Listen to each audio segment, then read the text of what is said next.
Voter তালিকায় চাঞ্চল্যকর গরমিল, নিজেদের অস্তিত্বই খুঁজে পাচ্ছেন না গোঘাটের তৃণমূল প্রধান প্রভাত গোস্বামী। ফের সন্দেহের তীর নির্বাচন কমিশনের দিকে। প্রকাশিত সর্বশেষ ভোটার তালিকায় দেখা গেল গোঘাটের শ্যামবাজার পঞ্চায়েতের তৃণমূল প্রধান প্রভাত গোস্বামীর পরিবারের নাম সম্পূর্ণ গায়েব।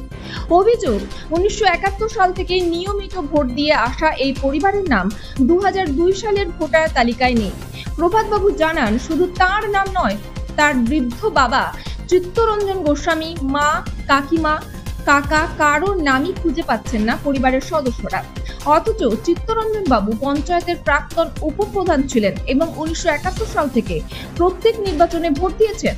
সম্প্রতি 2024 সালের লোকসভা ভোটেও অংশ নিয়েছেন তারা। তা সত্ত্বেও ভোটার তালিকায় এভাবে পরিবারের সম্পূর্ণ নাম উধাও হয়ে যাওয়ায় হতবাক সবাই। প্রভাত গোস্বামীর অভিযোগ, এটি সম্পূর্ণ নির্বাচন কমিশনের গাফিলতি। বিজেপিকে সঙ্গে নিয়ে পরিকল্পিতভাবে আসল ভোটারদের বাদ দেওয়ার চেষ্টা চলছে। বাংলার মানুষ এই অন্যায় কখনোই মেনে নেবে না। তিনি আরো দাবি করেন, ভোটের মাত্র 2 মাস আগে এসআইআর প্রকাশের সিদ্ধান্ত নির্বাচন কমিশনের একতরফা ও হঠকারী পদক্ষেপ। এর ফলে সাধারণ মানুষ ব্যাপক ভোগান্তির শিকার হচ্ছেন বলে অভিযোগ প্রধানের। ঘটনাটি সামনে আসতেই এলাকায় তৈরি হয়েছে চাঞ্চল্য। স্থানীয় মানুষের প্রশ্ন, নিয়মিত ভোট দেওয়া এক পরিবারের নাম যদি তালিকা থেকে উধাও হয়ে যেতে পারে, তবে নিরাপদ কোথায় সাধারণ ভোটারদের পরিচয়? 1971 সাল থেকে ভোটার। 1971 সালে যখন ভোটার আমি ছিলাম, ভোটার লিস্টে নাম আছে, আমি তখন আমার বয়স হচ্ছে 23 বছর। তখন থেকে আমি ভোট দিয়ে আসছি, কোনো ভোটে বাদ নাই। আমার প্রত্যেকটা ভোটে আমি ভোট দিয়ে আসছি।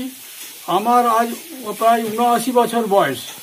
এই 79 বছরের মধ্যে আমার এখন দেখছি ভোটারের নাম নাই। ভোটারের নাম কী জন্যে নাই আমরা কিছু বুঝতে পারছি না। নির্বাচন কমিশনের কীরকম ধরনের ভুল এগুলো, যে আমরা ভোট দিতে পারছি না, আমাদের নাম বাদ চলে গেছে গোটা ফ্যামিলি। আমার ছেলে শ্যামবাজার অঞ্চলের প্রধান থাকা সত্ত্বেও প্রধানেরও নাম নাই, আমার নাম নাই, আমার স্ত্রীর নাই, আমার গোটা ফ্যামিলির নাম নাই। এমতো অবস্থায় দেখা উচিত। আপনারা বুঝুন এটা কীভাবে ভোটার নির্বাচন কমিশন ভোট করছে। হ্যাঁ, এই যে ভোটার লিস্টে সব নাম বাদ গেছে, এই নামগুলো কিভাবে তোলা যায় তার ব্যবস্থা আপনাদের সকলের করা উচিত। আবার এটা নির্বাচন কমিশনের ভুল, নির্বাচন কমিশনের এটা গরমিল সবটাই। 1971 সাল থেকে আমি ভোট দিয়ে আসছি, তখন আমি ভোটার 23 বছর আমার বয়স। আপনি ভোটার লিস্টগুলো দেখুন, 1971 সালের ভোটার লিস্ট আমার কাছে এখনও আছে। হ্যাঁ, আমরা আতঙ্কে আছি, আমাদের নাম পাশে বাদ চলে যায়। এই জন্যে আমার নাম চিত্তরঞ্জন গোস্বামী, আমার ছেলে প্রধান, আমিও উপপ্রধান ছিলাম, প্রধান ইনচার্জ ছিলাম। দেখুন, পুরোপুরিভাবে এই এসআইআরটা করছে যেটা নির্বাচন কমিশন, সেটা একটা নিরপেক্ষ। আপনারা প্রত্যেকেই জানেন, যদি কোনো বৈধ ভোটার থেকে থাকে অবশ্যই তার নাম উঠবে, কিন্তু যারা অবৈধ তাদের নাম কোনোদিন উঠবে না। এটা সম্পূর্ণভাবে তৃণমূল কংগ্রেস বা ওখানকার যে প্রধান, এটা বিজেপির উপর দোষ চাপানোর চেষ্টা করছে। আখেরে উনি রাজনীতির ফায়দা লোটার চেষ্টা করছেন, এতে করে যদি ওনার নামটা করা যায়।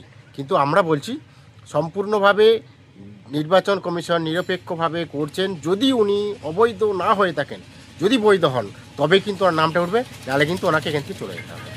আতঙ্ক ভয়টা সম্পূর্ণরূপে তৃণমূল কংগ্রেস এই পশ্চিমবাংলার বুকে ছড়াচ্ছে। কারণ যত অবৈধ ভোটার, ভুয়ো ভোটার, মৃত ভোটার নিয়ে কারবার করতো এই তৃণমূল কংগ্রেস। এর আগেও ভোটে দেখেছেন, বিহার নির্বাচন দেখিয়ে দিয়েছে, মৃত ভোটার, ভুয়ো ভোটার সব বাদ দেওয়ার পর ওখানে বিজেপি জয় জয়কার, এনডিএ সরকার হয়েছে। বলতে পারছি না। আমার 2002 সালে আমার বাবা মারও নাম নেই, আমার নাম নেই, আমার কাকা মারা গেছে, কাকিমারও নাম নেই। কিন্তু আমাদের 1971 সালে আমার বাবার নাম ছিল, আমার বাবার নাম ছিল, আমার ঠাকুমার নাম ছিল, আমার বাবার ঠাকুমার নাম ছিল। এখন আমাদের নাম নেই, বাদ পড়ে গেছে।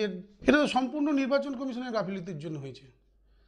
তাদের এই হঠকারী সিদ্ধান্তের জন্য এইসব নাম বাদ গেছে। কী করে নাহলে বাদ যেতে পারে আমাদের নাম? আমি প্রধান হিসেবে আমি বাড়ির লোককে বোঝাচ্ছি যে চিন্তা করার কিছু নেই। আমাদের দিদিমণি বলেছে যে বৈধ ভোটার একটাও বাদ দেওয়া যাবে না। আমি নিজে ক্যাম্পে আছি, ক্যাম্প চালাচ্ছি এবং প্রত্যেককে বলছি ভয় পেতে হবে না, আমাদের দল আপনাদের পাশে আছে। হ্যাঁ, বাড়িতেও বলেছি, বাবা মা, বয়স্ক মা আমার চিন্তা ভাবনা করছে। আমরা তো আজকের এখানের লোক না, আমরা 10 পুরুষের কাগজ দেখিয়ে দিতে পারবো। এটা নির্বাচন কমিশনের গাফলতি, সম্পূর্ণ হঠকারী সিদ্ধান্ত। এই ভোটের আগে যেভাবে এখন এই 2 মাসের মধ্যে এসআরআই শুরু করেছে, তাই তো আরও বাদ যাবে। এটা সম্পূর্ণ নির্বাচন কমিশন গাফলতির জন্য বাদ গেছে নামটা। আমি শ্যামবাজার গ্রাম পঞ্চায়েত প্রধান, হুগলি কোয়াট। আপনার নামও নেই? আমার নামও নেই, আমার বাবার নাম নেই, আমার মায়ের নাম নেই, মারা গেছে তার নামও নেই। বিজেপি যেভাবে নির্বাচন কমিশনকে সামনে রেখে আসল ভোটারকে বাদ দিয়ে নির্বাচনে যেতে চাইছে, সেটা কখনোই এ রাজ্যের মানুষ মেনে নেবে না। এর প্রতিবাদ হবেই। নির্বাচন কমিশন কি ভেবেছে যেভাবে আমাদের নাম বাদ দেওয়া হবে? আমাদের যা যা কাগজ আছে, তার কাগজ আছে নাকি? সেই কাগজ দেখাতে পারবে নির্বাচন কমিশন? আমার যা ডকুমেন্টস আছে, এসব বিজেপিকে সাহায্য করছে নির্বাচন কমিশন পেছন থেকে। পেছনে বিজেপি, সামনে হচ্ছে নির্বাচন কমিশনকে সামনে রেখে নির্বাচনী বৈধটি পাওয়ার চেষ্টা করছে, কিন্তু কখনোই এই রাজ্যের মানুষ মেনে নেবে না। পরিবারের লোককে আশ্বস্ত করছি যে কিছুই হবে না, কারণ আমাদের ডকুমেন্টস আছে। এবং নিজেও আমি ক্যাম্পে যাচ্ছি, অনেক মানুষ এসে কান্নাকাটি করছে, ভয়ে ভীতগ্রস্ত অবস্থা তাদেরকে বুঝাচ্ছি যে কেউ কোনো নাম বাদ যাবে না। আমি নিজে 2টো ক্যাম্পে নজরদারি চালাচ্ছি, একটা ক্যাম্পে আমাদের আরেকজন আছে চালাচ্ছে। গোস্বামী, শ্যামবাজার গ্রাম পঞ্চায়েত প্রধান।